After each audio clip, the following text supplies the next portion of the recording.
Ladies and gentlemen, good morning and welcome back to our channel once again. Yesterday, William Samoei Arap Ruto, the President of the Republic of Kenya, his deputy, Professor Kithure Kindiki, the fourth President of the Republic of Kenya, Uhuru Kenyatta, and the second Deputy President of the Republic of Kenya, Rigathi Gachagua, shared a podium in Embu.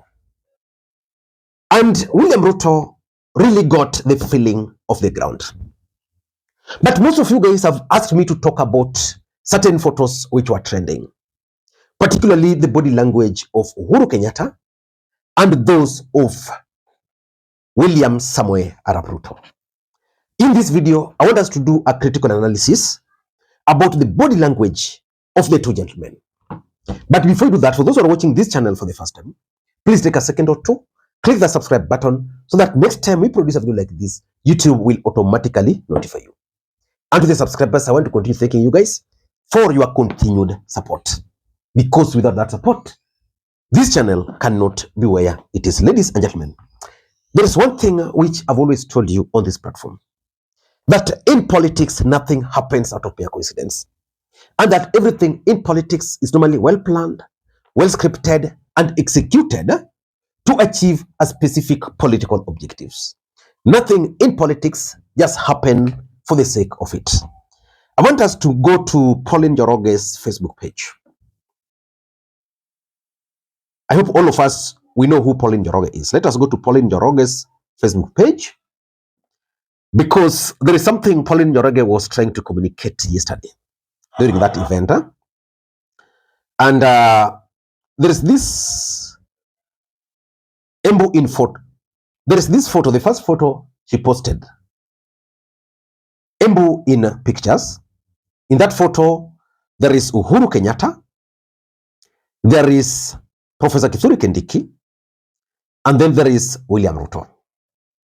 From that photo, Uhuru Kenyatta's hand is behind, folded behind. Ruto and Kindiki mbele. Then, again, later, she posted another photo. I think she got another photo. In this photo also, if you study it closely, you'll see a composed Uhuru Kenyatta sitting like a boss. Then there is Kindiki, and then there is William Ruto. Then you can see how their hands are placed. Then the next photo there is, I think, when Uhuru arrived, greeting Ruto and greeting Kindiki. The truth of the matter is that there is no way Pauline Njoroge would have shared these photos without an objectives. And my thinking is that the sharing of these photos by Pauline Njoroge was intended to send some coded message. Now, if you look at this particular video which she has shared, you can see Uhuru Kenyatta and Kindiki enjoying their moment there.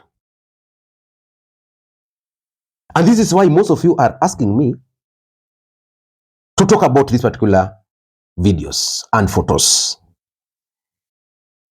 So I want us to talk about these particular photos and the coded message. Again, allow me to take this opportunity to introduce you guys to LemFi before we proceed.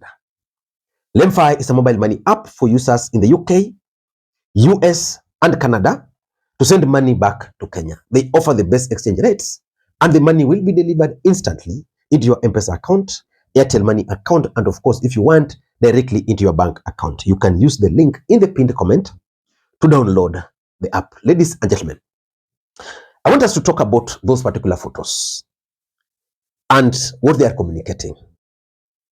The whole thing, especially the body language between Uhuru, Ruto, and Kindiki. First of all, let us look at the arrival. Watch Uhuru Kenyatta arriving.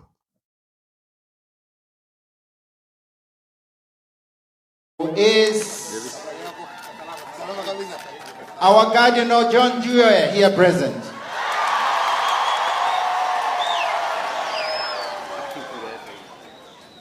Now, from that Uhuru Kenyatta's arrival, something is very clear. That Uhuru Kenyatta arrived after the deputy had seated and after the president, which means either Uhuru Kenyatta decided to breach the protocol, or maybe the other guys decided to arrive earlier. But for me, I think Uhuru Kenyatta arrived late. I don't know why. And you can see Uhuru Kenyatta going to greet the two gentlemen there. Why do you think Uhuru Kenyatta arrived late? Because normally, the boss is the one who should be arriving late. I don't know.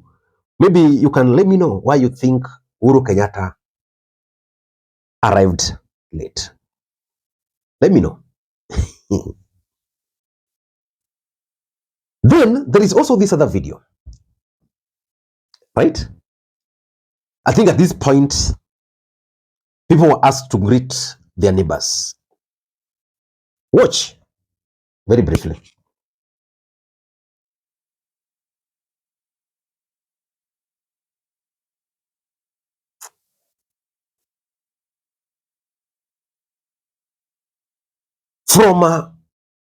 From that alone, something is very clear. That Kindiki left his seat, greeted Uhuru Kenyatta. William Ruto also left his seat, came to where Uhuru Kenyatta was. Uhuru Kenyatta just made a step. Again, that's how bosses operate. Which means Uhuru Kenyatta was not interested, in my view, in extending that handshake to William Ruto. Otherwise, well, Ruto was coming, Uhuru Kenyatta also ought to have moved towards where Ruto was. So again, that's also significant. But something which is also significant was the seating arrangement. I've always told you that in any political setup, two things are normally very, very important: the seating arrangements and the body language. Of course, you can clearly tell the body language of Rigathi, the body language of Ruto, the body language of Kindiki and Uhuru Kenyatta. In fact, Kindiki body language is what we need to focus on more. But based on the seating arrangement, Rigathi Gachagua was placed very far away from the VIP, which means whoever was organizing the seating arrangement organized it in a manner that Rigathi Gachagua was not going to appear anywhere near Uhuru and anywhere near William Ruto. I don't understand why that happened. But maybe, I'm just saying, maybe these guys feared having Rigathi next to Ruto or having Rigathi next to Uhuru. So they decided, let Rigathi sit here, very far away from the VIP, then Uhuru, Ruto, Kindiki, close.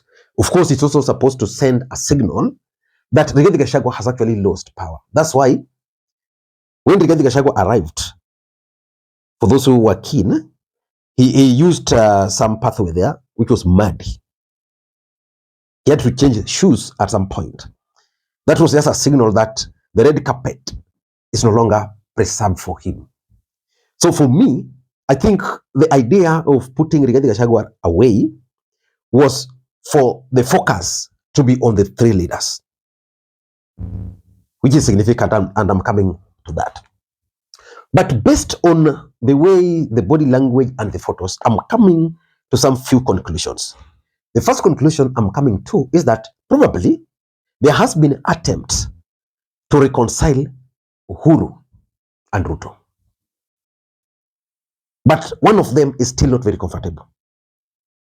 I think Uhuru is still not comfortable reconciling with William Ruto. And that was very clear from their interactions there. What I don't know is who is trying to reconcile them. And that's why Pauline Njoroge had to share those photos. And in fact, all the government bloggers were quick to share Uhuru Kenyatta's photos. So the intention is to try and isolate Rigathi. Say, okay, Rigathi is a lone ranger. Now Kindiki is the deputy president. You can see how he's interacting with Uhuru Kenyatta. Previously, for example, that would not be possible with Rigathi Gachagua. And the other thing which is also clear is that Kindiki, who is now the deputy president, is also trying to prove a point based on my own analysis of the photos that is going to be different from Rigathi Gachagua. Now, let me ask you, assuming Rigathi Gachagua had the powers, they were still very close with Ruto, and then this event was also happening, and Uhuru Kenyatta attended, and Uhuru was seated next to Rigathi. Do you think Rigathi would have even bothered greeting Uhuru Kenyatta in his true element? That is something which Kindiki is trying now to tell Kenyans that for me, I'm going to be a bit different. Ladies and gentlemen, the truth is there are attempts to reconcile Uhuru and Ruto. But those attempts have not succeeded. Uhuru is not interested. Until next time, this is Lee Makwiny. Bye-bye.